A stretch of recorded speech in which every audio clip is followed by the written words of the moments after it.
Admiral Catherine Harrison stood at the viewport of Lunar Defense Station Alpha, her weathered hands clasped behind her back as she studied Earth's blue marble suspended in the void.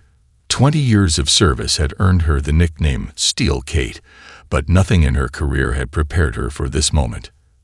"Admiral," Lieutenant Michael Rodriguez called from his station, his voice cutting through the quiet hum of the command center.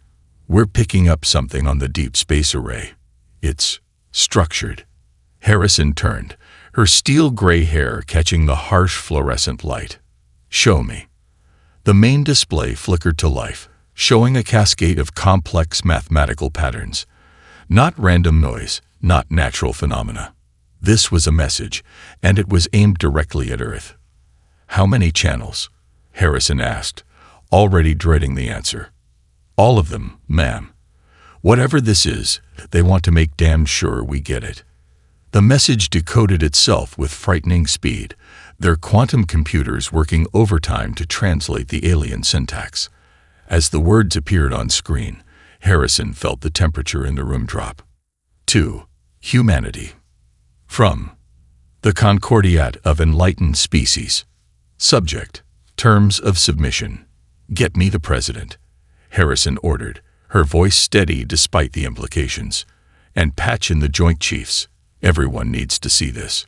Within minutes, the command center's screens filled with faces, military brass, civilian leadership, and key scientific advisors.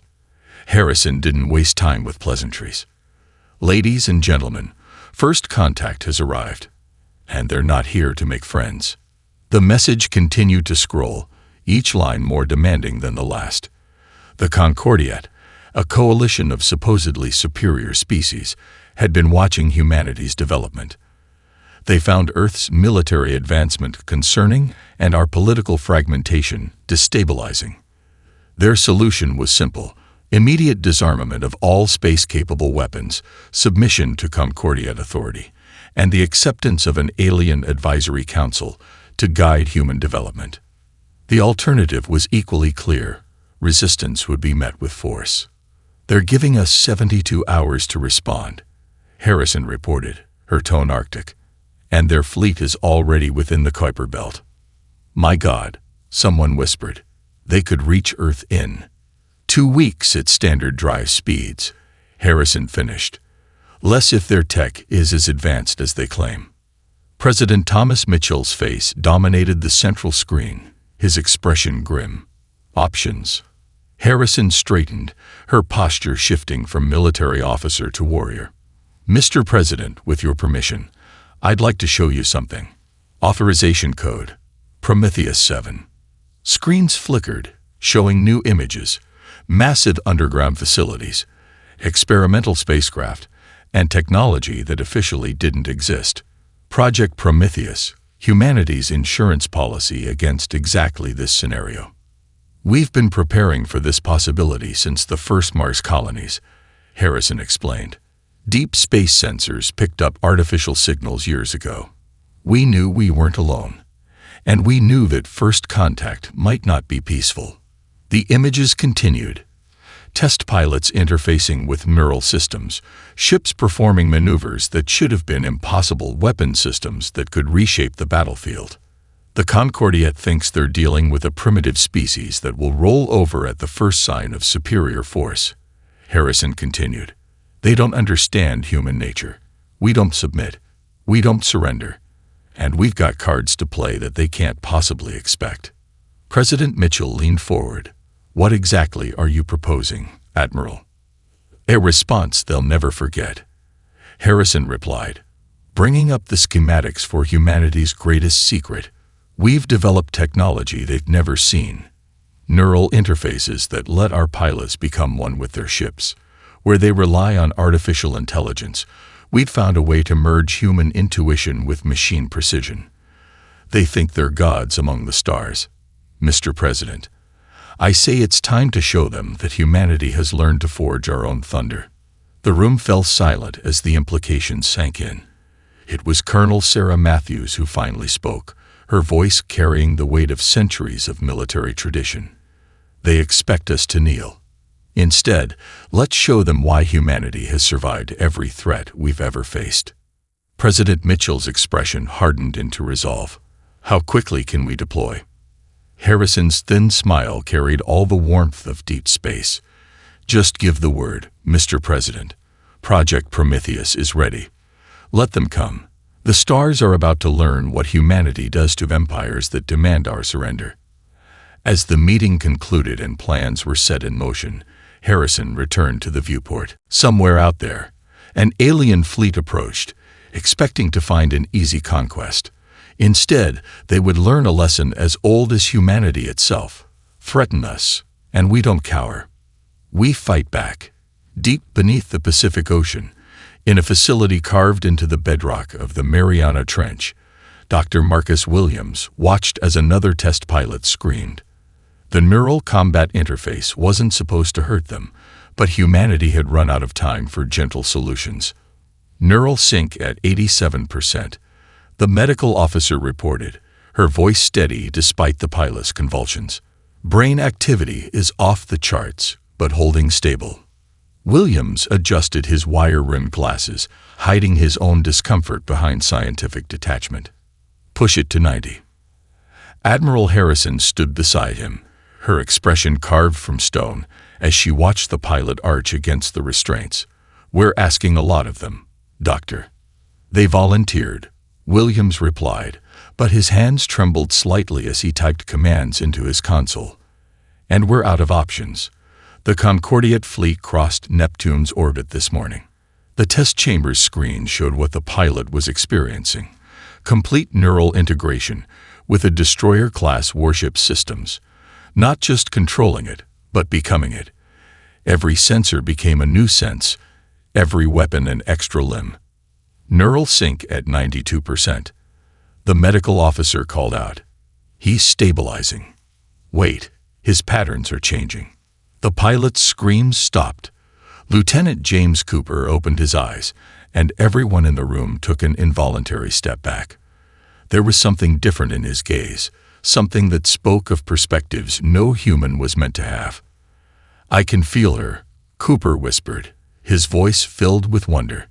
The ship, she's alive. We're alive together. I can see everything. Harrison stepped forward. Lieutenant, what's your status? Cooper's laugh held an edge of madness. Status. Admiral. I am the status. I'm reading sensor data from the entire Sol system. I can feel solar wind against my hull. There's a micrometeorite shower passing Mars that looks like diamond dust. I am the ship, and the ship is me. Williams checked his readings with trembling excitement. This is beyond anything we projected.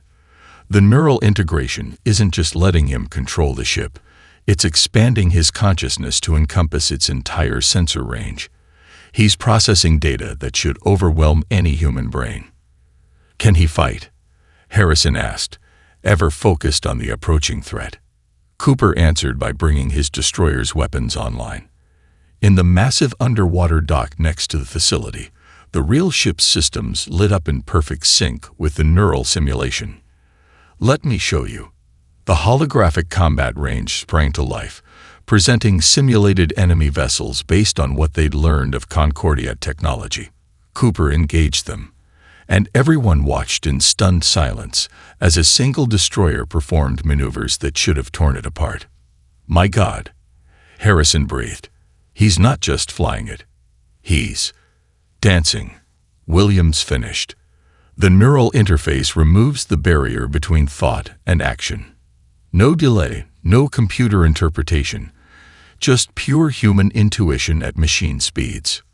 The simulated Concordiate ships never stood a chance. Cooper's destroyer moved like a living thing, anticipating attacks before they came, striking from impossible angles, using sensor data in ways the simulation programmers hadn't thought possible.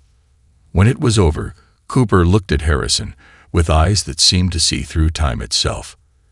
Admiral, the stars are calling. When do we answer? Soon, she promised. But first, we need to know, what's it like in there? What are you experiencing? Cooper's expression turned distant. Imagine being blind all your life, then suddenly seeing every wavelength of light at once. Imagine being deaf, then hearing the music of the spheres. We built ships to sail the stars, Admiral, but we never understood what that truly meant until now. The universe, it's alive. And through the neural interface, we can finally feel its pulse. Harrison turned to Williams. How many pilots can we prepare in time? The doctor consulted his data. Maybe 50 if we push the training to the absolute limit. But Admiral, there's something you need to know. These changes, they might not be reversible. Every pilot who fully syncs with their ship comes back different. Different how? Williams gestured at Cooper, who was now mumbling equations that shouldn't have made sense to a human mind. They're evolving, Admiral. This technology isn't just letting us fight the Concordiate. It's changing what it means to be human. And we have no idea where that road leads. Harrison watched as medics helped Cooper from the testing chamber.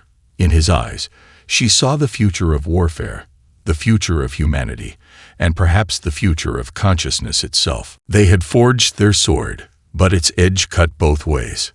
Send in the next pilot, she ordered. The Concordiate gave us no choice about walking this path. Now we'll see where it takes us. Commander Jack Reynolds sat in the command chair of the U.S. Defiant, letting the neural interface sink its ethereal tendrils deeper into his consciousness. The destroyer's systems merged with his mind until he couldn't tell where his body ended and the ship began. Around him, the moon hung like a silver guardian, Earth's pale blue form peeking over its horizon. Multiple contacts, his tactical officer reported unnecessarily. Reynolds could already feel them. 3 Concordiate cruisers sliding out of faster-than-light travel, their energy signatures burning like newborn stars against his expanded consciousness. All hands, battle stations, he ordered, his voice eerily calm. Through the neural link, he felt his crew's tension, their fear, their determination. The Defiant wasn't just a ship anymore. It was an extension of their collective will to survive. The Concordiate vessels approached with the arrogant precision of machines, their formation perfect, their movements synchronized. Reynolds smiled. They had no idea what was coming. This is Field Commander Exarch of the Concordiate Battle Fleet. A transmission cut through space. Your species has rejected our generous offer. Now witness the price of defiance. Reynolds opened a channel. This is Commander Jack Reynolds of the United Earth Fleet. Welcome to the Sol system. He paused, letting his neural connection deepen until he could feel every atom of his ship. Allow us to demonstrate humanity's response to threats. The Defiant moved. Not like a ship, not like a machine, but like thought itself. Reynolds had become a ghost in the void, dancing between streams of plasma fire with impossible grace. The Concordiate cruisers, for all their technological superiority, were fighting yesterday's war. Their AI combat systems tried to predict his movements using logic and mathematics. But Reynolds wasn't using logic. He was using instinct, intuition, the neural interface translating human unpredictability into devastating tactical advantage. Target locked, he whispered, though he'd already fired. Kinetic rounds accelerated to relativistic speeds, tore through the first cruiser's shields as if they weren't there. The alien vessel's armor, designed to withstand frontal assault, proved vulnerable to attacks from angles their computers had deemed tactically impossible. The remaining cruisers adjusted, their AI learning, adapting. But Reynolds was already moving again, the Defiant phasing through their targeting solutions like a phantom. He felt the strain building in his mind, blood vessels bursting in his eyes, but he pushed harder. Sir, his medical officer's voice cut through the battle haze. Your neural patterns are reaching critical levels. Reynolds ignored the warning. Through the interface, he could see patterns in spacetime itself, predict the enemy's movements before their own computers calculated them. The second cruiser died under his guns, its reactor going critical in a miniature sun.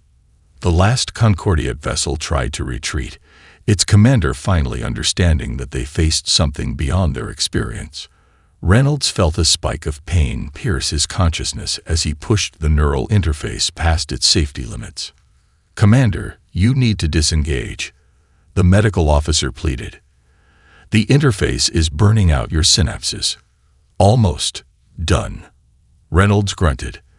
The universe had become a symphony of light and shadow, matter and energy dancing to rhythms no human mind was meant to comprehend. He fired one last time, his shots tracing impossible curves through space to find their mark. The third cruiser exploded, its death throes written in fire against the lunar surface. As the explosion faded, silence reclaimed the battlefield. Humanity had drawn first blood. Reynolds slumped in his chair as emergency medical teams rushed to the bridge. Blood ran from his eyes, ears, and nose, but he was smiling. Through the neural interface, he could still feel the patterns, the cosmic dance that normal human consciousness couldn't perceive. Send word to Admiral Harrison," he managed through gritted teeth.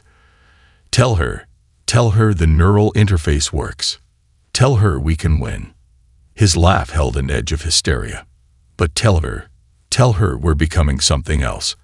I can see it now. Dimensions within dimensions, realities beyond." The medical team finally managed to disconnect him from the interface, but the damage was done. As they rushed him to sickbay, Reynolds continued to mumble equations that defied known physics, his mind forever altered by what he'd experienced. In lunar orbit, the Defiant stood silent, its hull marked with plasma burns but unbowed. Within hours, news of the battle would reach Earth, and humanity would celebrate its first victory against the stars. But in the medical bay of Lunar Base Alpha, as doctors struggled to understand what the neural interface had done to Jack Reynolds' mind, a deeper truth emerged. In learning to fight the Concordiate, humanity had begun a transformation from which there could be no return. The observation room at Walter Reed Space Medical Center fell silent as Commander Jack Reynolds traced equations across the transparent barrier with trembling fingers. His eyes, bloodshot and wild, tracked invisible patterns in the air, while doctors and scientists watched from the other side. "The mathematics are perfect," Dr. Marcus Williams muttered, recording every symbol. "He's describing five-dimensional space, using theories that shouldn't be possible with our current understanding of physics." Admiral Harrison stood beside him, her face a mask of contained grief and determination. "Can we help him?" "Help him?" Williams laughed softly. "Catherine, he's rewriting our understanding of the universe. The question is, should we be helping him come back or learning to follow where he's going?" Through the speakers, Reynolds' voice carried clearly, though he spoke to no one in particular. The space between spaces, the void that isn't void. Everything connected, everything alive.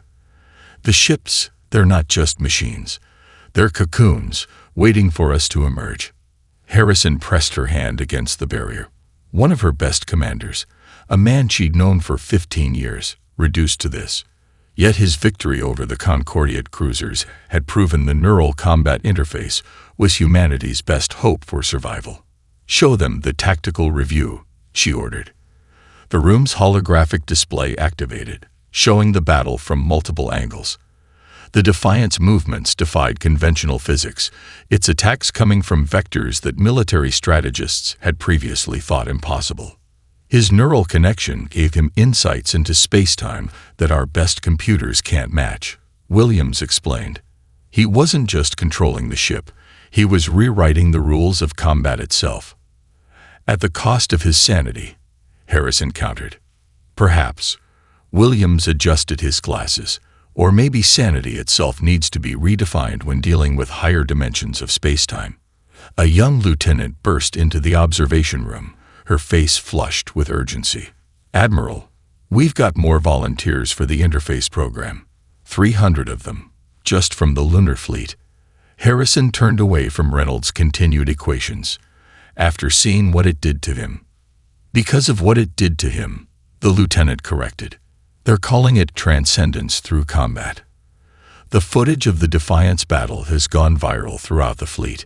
In his room, Reynolds suddenly pressed against the barrier, his eyes focusing for the first time in days. "Admiral, you need to understand. They're coming back. But they're bringing something worse than ships. They've seen what we can do. And they're changing too. The Void. The Void is watching us all."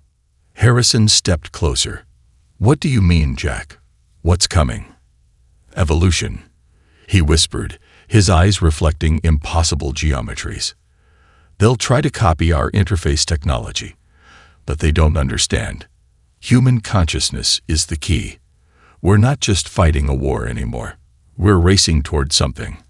Something beautiful and terrible." The monitors tracking his neural activity spiked suddenly, sending medical staff rushing into the room. As they sedated him, Reynolds grabbed Harrison's arm with surprising strength. "Let the young ones pilot," he gasped. "Their minds, more flexible. They can adapt without breaking. But warn them that once they see the truth of spacetime, they can never unsee it. We're becoming the next step, Catherine. The next step in human evolution." As Reynolds slipped into sedated sleep, Harrison turned to Williams.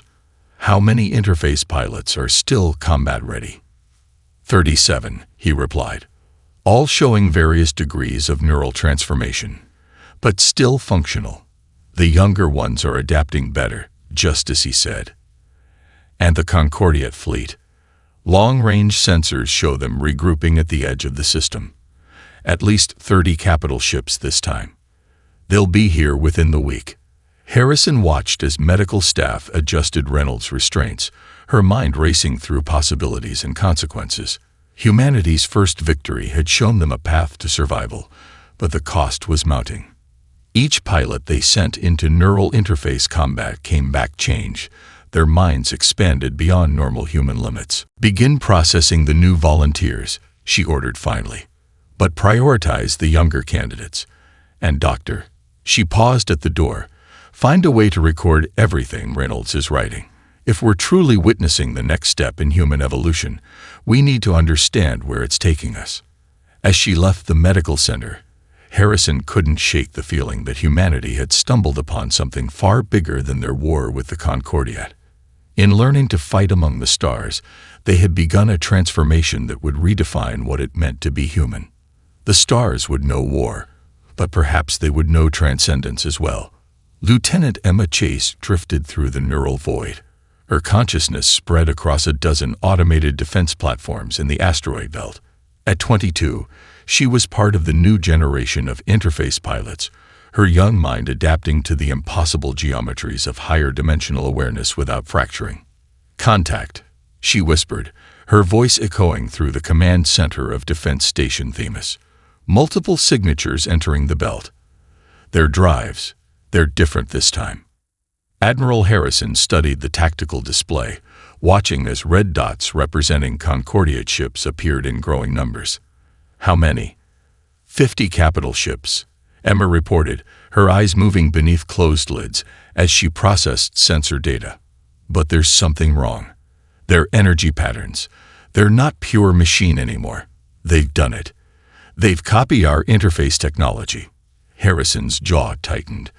Their spies had warned this was coming, but seeing it confirmed sent a chill through her spine. Status of the defense grid. "The maze is ready," Emma smiled, though blood had begun to trickle from her nose. "They think they're ready for us. They're not." The asteroid belt had become humanity's killing field, transformed over the past month into a labyrinth of automated weapons, sensor ghosts, and gravitational traps. Thousands of missiles waited in powered-down mode, their targeting systems linked directly to the neural networks of interface pilots hidden throughout the belt. The Concordiate fleet advanced with mechanical precision, but there was something organic in their movements now. Their copied neural interfaces allowed their ships to move with new grace, though still lacking the intuitive brilliance of human pilots. "They're approaching Killing Zone Alpha," Emma reported. "Permission to engage." Harrison nodded. "Show them why humanity still rules these lanes." Emma's consciousness expanded, reaching out to the dormant weapon platforms. Through the neural interface, she didn't just activate them. She became them. Each missile an extension of her will, each automated turret a new limb. The battle erupted in perfect silence, space itself seeming to twist as human ingenuity met alien technological superiority. Emma's missiles curved through impossible trajectories, guided by her understanding of spacetime's hidden dimensions. The Concordiate ships, despite their new neural interfaces, found themselves trapped in a three-dimensional mindset. Multiple direct hits, Emma called out, her voice strained but excited. They're trying to adapt, but wait. She paused, her expression shifting to one of concern. Something's happening. The void, it's reaching back. Through her neural link, Emma felt it. Alien consciousness pushing against her own. The Concordiate neural interfaces had created a bridge, not just between pilot and machine, but between species.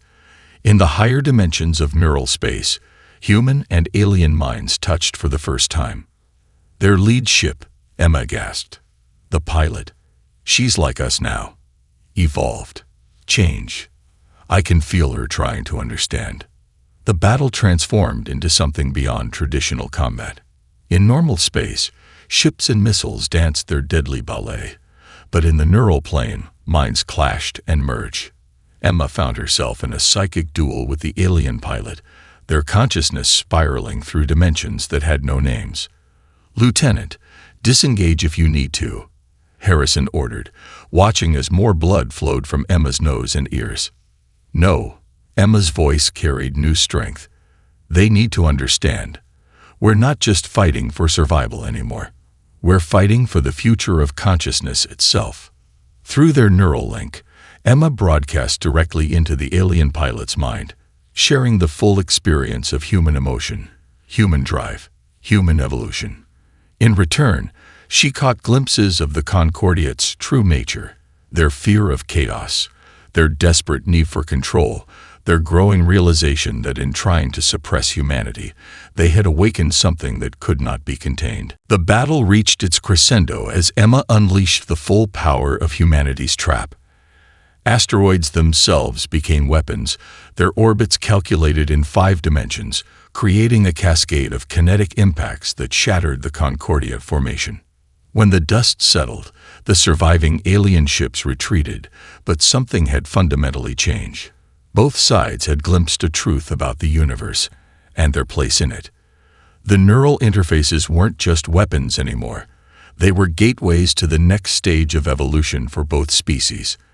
Emma disconnected from the interface, blood painting her face crimson, but her eyes shone with newfound wisdom. "Admiral," she said softly, "I don't think this war ends with victory or defeat anymore. It ends with transformation. For all of us." Harrison looked out at the asteroid belt, where debris from both human and alien ships drifted like newborn constellations. The killing fields had become proving grounds for something far greater than military supremacy. The question was no longer who would win the war, but what both species would become by its end. Dr. Marcus Williams stood in the observation chamber of the Ganymede Research Station, watching as 16-year-old Sarah Martinez piloted her neural simulator through impossible geometries. Unlike the first generation of interface pilots, she showed no signs of physical distress. No bleeding, no seizures, just pure, focused transcendence. Her neural patterns are stable, Lieutenant Rebecca Chen reported from the monitoring station. She's operating at levels that would have shattered Commander Reynolds' mind, but her synaptic integration is perfect. Admiral Harrison entered the chamber, her steps heavy with the weight of recent battles. "Show me." The main screen displayed Sarah's neural feed. Through her young eyes, reality itself seemed fluid, malleable. She didn't just see in multiple dimensions, she lived in them, her consciousness expanding beyond normal human limitations. "We're evolving," Williams said softly. "The neural interface isn't just changing individual pilots anymore. It's changing our species. The younger ones are being born ready for this." Harrison watched as Sarah effortlessly maneuvered through a simulation that would have broken the minds of their first pilots. "And the Concordiate? What have our probes shown?" Williams brought up the latest intelligence feeds. Their attempt to copy our technology has had unexpected results. Their hive mind psychology is fragmenting. Individual consciousness is emerging among their neural pilots. They're experiencing emotion, creativity, chaos. Everything they feared about humanity, Harrison mused. Everything they try to suppress. The chamber's alert system pulsed suddenly. Sarah's voice came through the speakers, carrying an otherworldly calm. They're calling to us. The other pilots. I can feel them across the void. Harrison leaned forward. What are they saying? They're afraid. Not of us. Of what they're becoming. Their society is built on unity, on perfect order. But the neural interface is teaching them about individuality, about the beauty of chaos and free will. Some of them want to embrace it. Others. She paused, her young face twisted in concentration. Others want to burn it out of existence. Their fleet is dividing. The evolved ones are trying to protect us, while the traditionalists, they're planning something terrible. Williams checked his readings. Her range is unprecedented. She's picking up neural communications from the outer system. Catherine, these children, they're not just pilots anymore. They're becoming something else entirely. Harrison remembered Reynolds' warning about the young ones being more adaptable. Now she understood why. They hadn't just adapted to the interface. They had been born for it, as if humanity had unconsciously prepared itself for this evolutionary leap. Doctor, a new voice called. David Chen, their xenobiologist, rushed into the chamber. You need to see this. We've decoded more of the genetic data from the captured Concordia pilot. The screen's filled with complex molecular structures. Their neural copying process isn't just technological, Chen explained. It's changing their DNA. And not just theirs. We're seeing similar patterns in our young pilots. Both species are undergoing forced evolution through neural contact. Sarah's voice cut through their discussion. The war started because they feared our potential for growth, for change. Now that same potential is infecting them, spreading through their neural networks like a virus of consciousness. We're not fighting over territory anymore. We're fighting over the future of sentient life itself. Harrison felt a chill as she realized the truth. The Concordia hadn't just found a worthy opponent in humanity. They had encountered the catalyst for their own transformation. Every battle pushed both species further along an evolutionary path that neither fully understood. Admiral, Sarah called again, her voice carrying new urgency. They're coming. The traditionalist faction. They would rather destroy both our species than allow this evolution to continue. Their weapons, she paused, her face pale. They're planning to tear a hole in space-time itself. If they succeed, they'll not only destroy Earth but unravel the very fabric of consciousness that the neural interfaces have created. Williams looked at his readings in horror. The child is right. I'm detecting quantum disturbances throughout the system. They're preparing something unprecedented. Harrison straightened, her decision already made. How many of the young pilots are combat ready? 37, Williams answered, all showing Sarah's level of neural integration. Prepare them all. Harrison's voice carried the weight of command, but also a deep understanding of what she was asking. These children may be our last hope, not just for winning this war, but for guiding both our species through what comes next. As she left the chamber, Sarah's voice followed her, carrying the wisdom of dimensions beyond normal human comprehension. Evolution doesn't ask permission, Admiral. It only asks who is ready to become more than they are.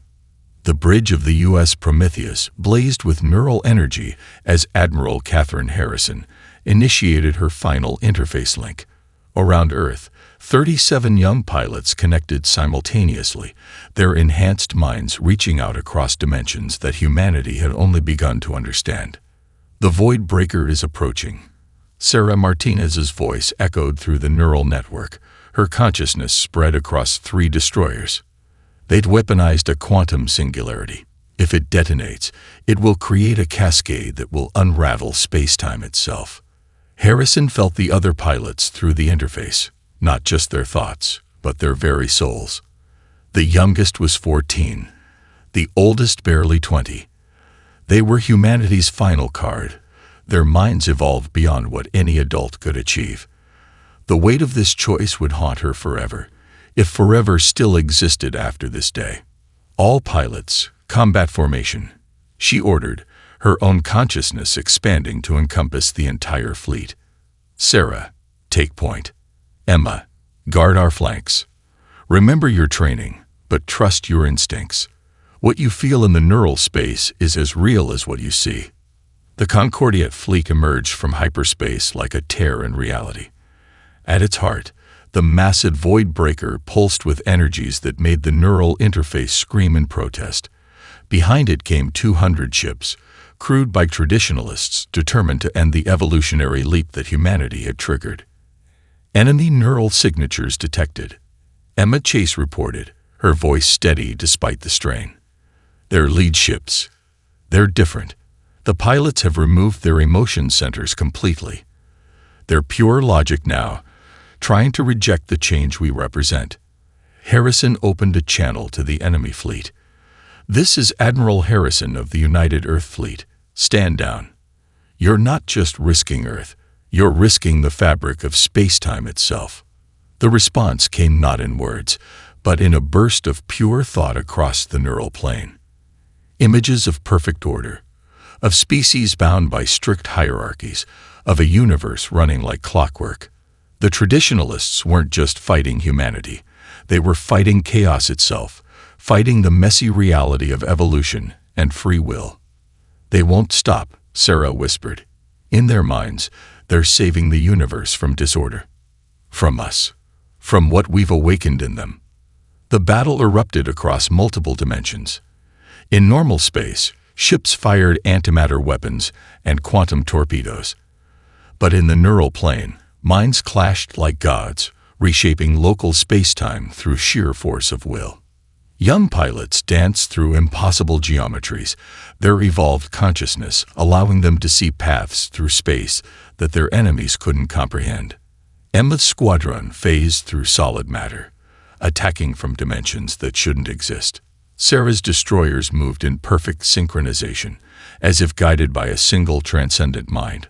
But the traditionalists fought with the desperate strength of zealots. Their ships punched holes in reality itself, trying to unmake the very space through which humanity fought. Pilots on both sides screamed as the fabric of space-time began to shred. The void breakers reaching critical mass, Williams reported from Earth Command. If it detonates, the cascade will. I see it. Harrison cut him off. Through the neural interface, she could see the quantum singularity structure. The traditionalists hadn't just built a weapon. They'd created a key to unlock the universe's source code. If it activated, it would reset local space-time to a state of perfect order, eliminating the chaos of evolution itself. All pilots, she broadcast across the neural plane. Emergency Protocol 0. Link your minds to mine. We end this now. 37 young consciousness merged with hers, their combined power reaching levels that threatened to shatter her aging mind. Through their shared awareness, Harrison finally understood what humanity had become. They weren't just fighting for survival anymore. They were fighting for the right of consciousness itself to grow, to change, to transcend. Now, she commanded, as blood poured from her eyes. The combined neural power of 38 human minds reached out across dimensions, touching the quantum singularity itself. Reality held its breath as humanity made its final stand against the forces of stagnation. The void watched and waited as its children chose their path. Reality bent but didn't break as 38 human minds touched the quantum singularity. Through the neural interface, Admiral Catherine Harrison felt space-time itself respond to their combined will. The young pilot's consciousness flowed through her like a river of stars, their evolved minds reaching into dimensions that even the Concordia hadn't dreamed possible. The singularity is destabilizing. Sarah Martinez called through the neural link, but not the way they planned. It's opening something. The Void Breaker's weapon pulsed with energies that defied physics, its quantum core responding to the human neural network in ways its creators never intended. Through the interface, Harrison saw the truth. The traditionalists hadn't built a weapon to destroy evolution. They'd accidentally created a gateway to the next stage of consciousness itself. "All ships, hold position," Harrison commanded, blood floating in zero gravity around her head. "Sarah, Emma, help me show them what they're really fighting." The combined neural network reached out to the traditionalist fleet, not to attack, but to share. They broadcast the full experience of human consciousness, the beauty of chaos, the power of individual thought, the magnificent potential of minds free to grow and change. Through their shared awareness, the truth became clear. The Concordiat hadn't feared humanity's weapons or our aggression. They had feared our capacity for change, our ability to embrace chaos and emerge stronger. And in trying to stop our evolution, they had forced themselves to confront the very transformation they feared. "Their neural networks are destabilizing," Emma reported. "The evolved faction is. They're joining us." Across the battlefield, Concordiat ships began powering down weapons. The quantum singularity, instead of unmaking reality, became a lens through which both species could see their shared destiny. The human neural network expanded, touching alien minds that had finally learned to embrace change.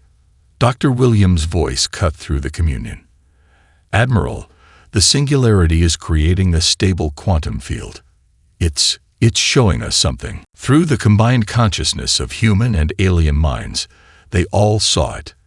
The next step, not just for humanity or the Concordiat, but for all sentient life. The neural interfaces hadn't just been weapons or tools. They had been evolutionary catalysts, preparing both species for a transcendence that neither could have achieved alone. "We understand now," a Concordiat voice echoed through the neural plane. "Not hostile anymore, but filled with wonder. Our fear of chaos blinded us to its necessity. Evolution requires both order and disorder, structure and freedom. We sought to impose one without the other." Harrison felt her aging mind straining against the interface, but she held on. This moment would define not just the future of Earth, but the path of consciousness itself. "The war is over," she broadcast to all ships, her voice carrying the weight of command and the wisdom of transformation. Not in victory or defeat, but in transcendence. The quantum singularity stabilized, its energies no longer threatening to unmake reality.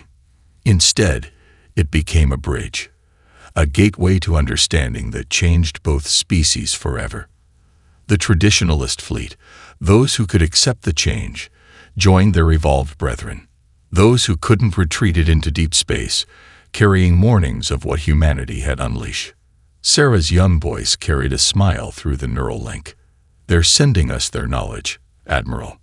Everything they know about space, time, consciousness itself. And we're sharing too. We're growing together." As the neural interface began to power down, Harrison looked out at the combined fleet of human and Concordiat ships. Earth hung below them, beautiful and fragile, the cradle from which humanity had emerged to challenge the stars themselves. "Send word to Earth Command," she ordered, her voice thick with emotion. Tell them that humanity's declaration is fulfilled. The stars knew war, but now they'll know something greater. Tell them we found our path forward, not in conflict, but in the very change that our enemies feared." Commander Reynolds' words from so long ago echoed in her mind. They had become something more than human, not through conquest or destruction, but through the very adaptability that made humanity unique. As ships from both species began coordinating their return to Earth, Harrison felt the weight of history settling around them. They had set out to prove humanity's worth through war, but had instead demonstrated something far more powerful, their ability to transform not just themselves, but those who sought to oppose them. The stars had indeed known war. Now they would know evolution, transcendence, and the unlimited potential of minds free to grow beyond their beginnings.